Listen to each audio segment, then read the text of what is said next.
দেশের বিভিন্ন স্থানে ৪ দফা দাবিতে প্রাথমিক ও মাধ্যমিক বিদ্যালয়ের শিক্ষকদের অনির্দিষ্টকালের কর্মবিরতি চলছে।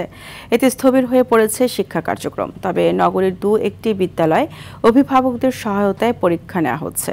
এদিকে দাবি আদায় না হওয়া পর্যন্ত আন্দোলন চলবে বলে জানান আন্দোলনরত শিক্ষার্থীরা।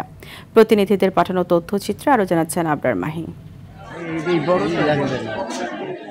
৩ দফা দাবিতে বরিশালের প্রাথমিক ও মাধ্যমিক বিদ্যালয়ের শিক্ষকদের অনির্দিষ্টকালের কর্মবিরতির ফলে শিক্ষার্থীদের সকল ধরনের পরীক্ষা বন্ধ রয়েছে। তবে নগরীর একটি বিদ্যালয়ে অভিভাবকদের সহায়তায় পরীক্ষা নেওয়া হচ্ছে। তাদের কর্মবিরতি চলে, তারা পরীক্ষা নেয় না, গার্ডিয়ানরা নিতেছে। টিচার সে ধরন দিতে পারবে, এত বছর সে পড়াশোনা করাইছে আমাদের বাচ্চাদের, সে পর্যন্ত ধরাই যেতে পারবে, কিন্তু আমরা চাই না যে গার্ডিয়ান পরীক্ষা নেই। সরকার উচিত এদের পরীক্ষাগুলো নেওয়ার পরেই সমাধানে আসা। তারা আন্দোলন করবে, পরীক্ষা শেষে তারা আন্দোলন করবে, স্কুল না খুলুক, কিন্তু রেগুলার পরীক্ষাগুলো নিয়ে নি। ৪ দফা দাবিতে রংপুরে দ্বিতীয় দিনের মতো পূর্ণ দিবস কর্মবিরতি পালন করছেন সরকারি মাধ্যমিক শিক্ষক সমিতি। ফলে শিক্ষার্থীরা পড়ছেন ভোগান্তিতে।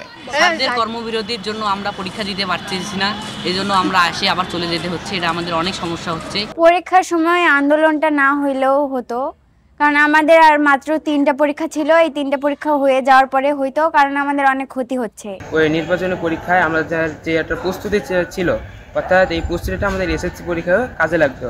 ওই প্রস্তুতিটা আমাদের এখন যদি পরীক্ষাটা না হয় তাহলে প্রস্তুতির আমাদের ব্যাঘাত ঘটবে।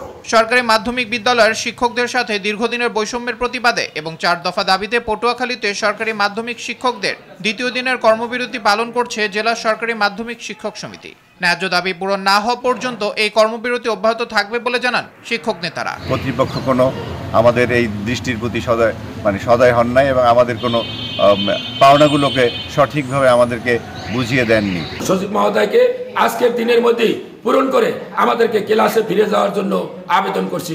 সরকার যদি আমাদের দাবিগুলি মেনে নেয় তাহলে আমরা অতি সত্বর ক্লাসরুমে ফিরে যাব। আমরা ক্লাসরুমে থাকতে চাই। একই দাবিতে বাগেরহাট, টাঙ্গাইল, ভোলা, হিলি, সাতক্ষীরা, নেত্রকোনা, মেহেরপুর, রাঙাবালী, ময়মনসিংহ ও জয়পুরহাটে কর্মবিরতি পালন করছেন শিক্ষকরা। আবরার মাহি, RTV।